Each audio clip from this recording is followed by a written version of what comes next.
Los medios occidentales mienten, tergiversan y manipulan, o en el mejor de los casos ocultan la información más relevante. Así que aquí estamos nosotros, un día más, con esta nueva entrega de Desmintiendo la propaganda occidental.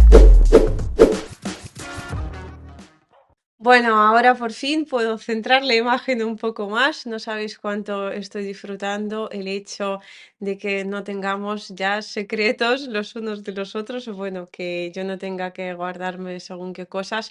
También soy muy precavida y espero que lo entendáis. Y bueno, pues se trataba de mantener la información. Bueno, también dependía de a cuántas personas se lo tenía que haber contado antes y estaba retrasando el hecho en cuestión, lo sabía realmente muy poca gente, los más cercanos y allegados. Pero bueno, por fin ya no se tiene que ocultar y ahora puedo centrarme algo más en la pantalla y hoy.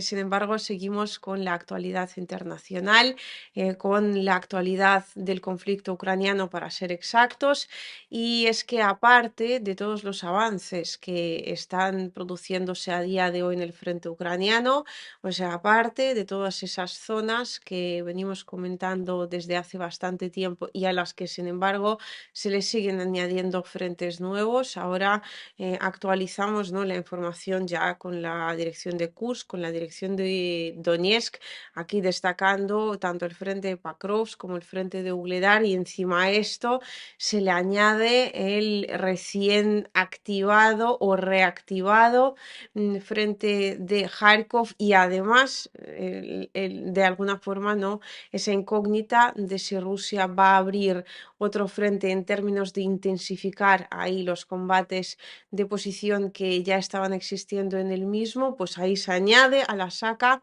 esa pregunta en cuanto a la región de Zaporozhye, donde últimamente cada vez son más y de mayores dimensiones los ataques masivos que Rusia está llevando a cabo en dicho territorio.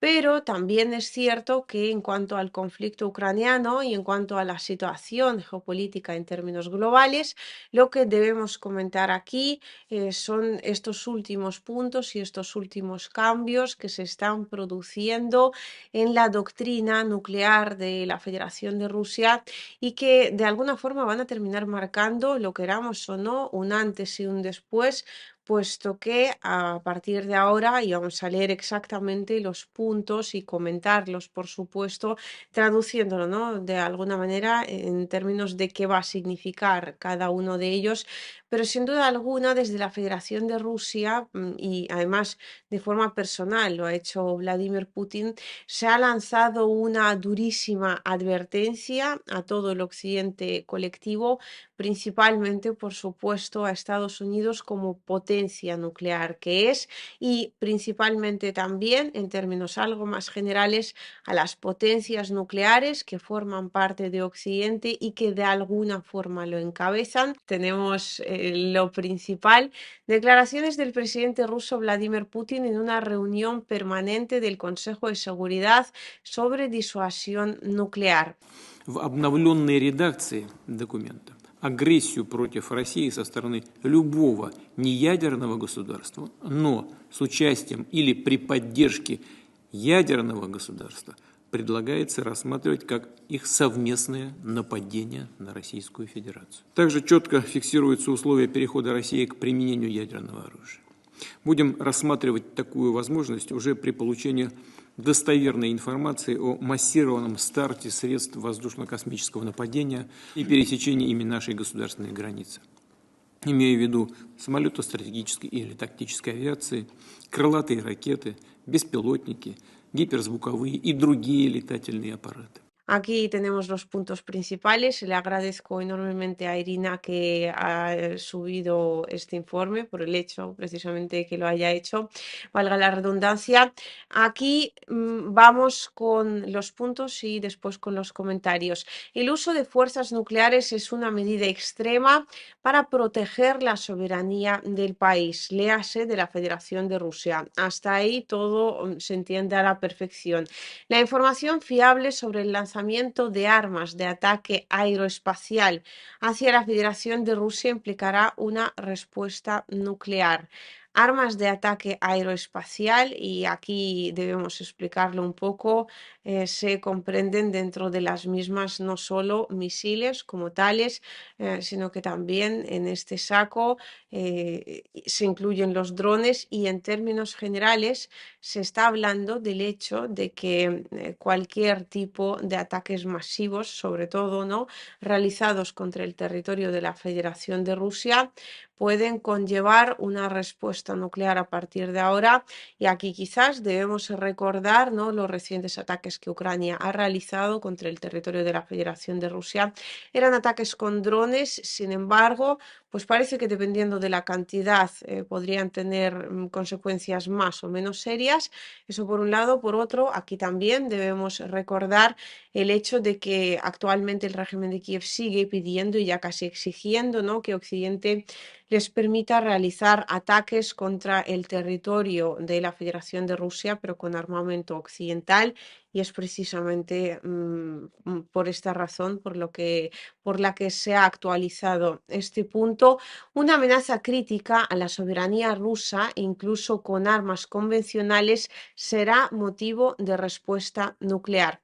Y aquí una vez más entramos en el terreno de las valoraciones, y en términos generales debemos destacar que las nuevas actualizaciones lo que hacen es sobre todo crear un espacio muy abierto en cuanto a las interpretaciones, es decir, dejarle a Occidente muy claro que en el caso de que una amenaza se considere crítica, y quién la va a considerar crítica o no, será la Federación de Rusia, puede haber una respuesta nuclear. Y esto, por un lado, bueno, en términos coloquiales podríamos decir que es un intento en realidad de nadar y guardar la ropa a la vez, un intento bastante hábil a todo esto, es decir, pues incluso, ¿no?, si una amenaza puede que, según una parte de la población rusa, se pase de crítica, pero al gobierno ruso le parezca que no es el momento de utilizar armamento nuclear, siempre pueden no decir, no hacer nada, porque Rusia no da explicaciones, ¿no?, de esta amenaza no es lo suficientemente crítica, así que no vamos a hacer nada. No, ya sabéis que Rusia no funciona así, y es algo que la población rusa en particular valoramos mucho, ¿no?, que nos esté ahí constantemente pues explicando cosas que ya la gran mayoría entendemos a la perfección. Eso por un lado. Y por otro, si a Rusia le conviene en un momento dado, cualquier ataque o casi cualquiera no se puede considerar crítico, puesto que no hay puntos exactos que nos especifiquen exactamente cómo es. Aunque bueno, en Rusia el gobierno ruso en estos términos, hay que decir que tiene bastante sentido común y no tiene ninguna intención de desatar la Tercera Guerra Mundial, con lo cual van a ser muy conservadores, ¿no?, con esta terminología. Rusia está obligada a tener en cuenta la aparición de nuevas fuentes de amenazas y riesgos militares para ella y sus aliados. Y en este sentido tenemos el segundo punto. Rusia se reserva el derecho de utilizar armas nucleares en caso de agresión contra Bielorrusia. Aquí quizás la gran importancia del punto consiste en esa intención por parte de Vladimir Putin de recalcar una vez más, ¿no?, esa relación especial entre Rusia y Bielorrusia, pueblos hermanos, países hermanos. Nos vamos a defender hasta las últimas consecuencias. Y recordad que Bielorrusia tiene, gracias a Rusia, a día de hoy ya armamento nuclear. Así que bueno, es un punto bastante simbólico y sin embargo también un punto bastante práctico, porque a la hora de la verdad pues ya no estamos hablando de una potencia nuclear, ¿no?, que es la Federación de Rusia, sino que se le añade algo así como una subpotencia nuclear, que es Bielorrusia. El lanzamiento masivo de aviones estratégicos y tácticos, misiles de crucero, drones y otro tipo de aeronaves hacia la Federación de Rusia y su cruce de la frontera rusa se convertirá en la base para el uso de armas nucleares. Esto pues os lo comentaba en relación con uno de los puntos anteriores, pero aquí viene, vamos, específicamente mencionado. Creo que no hace falta decir mucho más porque ya lo comentamos de alguna manera. La Federación de Rusia adopta un enfoque muy responsable, y esto es cierto, en materia de armas nucleares, tratando de prevenir la proliferación de armas nucleares y sus componentes componentes. Se trata de prevenir la proliferación, pero en el caso de que haya que responder y proteger la soberanía propia, pues Rusia ya sabemos que lo va a hacer sin dudarlo. Rusia ha ampliado la categoría de estados y alianzas militares contra las cuales se ejerce la disuasión nuclear. Esto tiene que ver, por supuesto, con la operación militar especial, las reacciones que han venido desde distintos países, sobre todo desde los países occidentales, algunos de los cuales pues no se consideraban especialmente países, bueno, poco amistosos hacia la Federación de Rusia y ahora sí se consideran, de modo que ahí pues también otra advertencia para Occidente. Hoy la tríada nuclear sigue siendo la garantía más importante de seguridad de nuestro Estado. Para quien no sabe qué es la tríada nuclear, estamos hablando de tierra, mar y aire. En cuanto a la definición correcta, ¿no? El concepto de tríada nuclear se refiere a la división funcional del arsenal atómico de un país en tres componentes principales: misiles en tierra, basados en silos, proyectiles transportados por bombarderos estratégicos, es decir, tierra, aire, y cohetes del tipo SLBM transportados por submarinos nucleares, tierra, aire y mar. Esto en cuanto al hecho de, bueno, cómo se defiende, ¿no? La Federación de Rusia y cuál es su principal herramienta de protección de la soberanía propia. Y por último, en la versión actualizada del documento, y este es el punto más importante, se propone considerar la agresión contra Rusia por parte de cualquier Estado no nuclear, pero con la participación o el apoyo de un Estado nuclear, como un ataque conjunto contra la Federación de Rusia.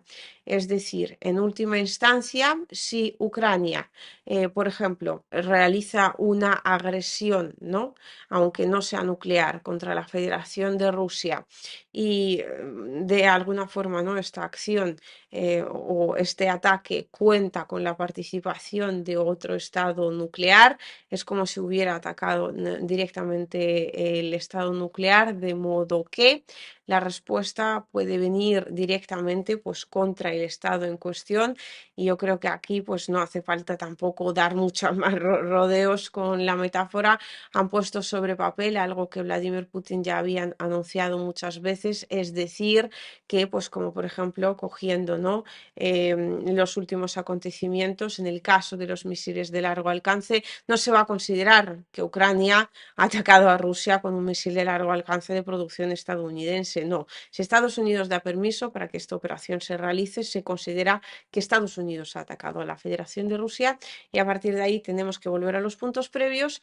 Y en el caso de que esta acción o este ataque se considere de carácter crítico, se puede desatar todo tipo de respuestas por parte de la Federación de Rusia, incluida la respuesta nuclear. Ya me diréis qué os parecen estos cambios, estas actualizaciones, si había que hacerlas o había que dejar las cosas exactamente tal y como estaban. Yo creo que sí que cambian las cosas. Parece que de una forma pues como algo más superflua, casi metafórica, no casi invisible, pero en realidad en la geopolítica todo se basa precisamente en este tipo de acuerdos, en este tipo de actualizaciones, pues, de doctrinas, etcétera, etcétera, etcétera, que pues no parecen para nada importantes hasta que en un momento determinado se tienen que utilizar.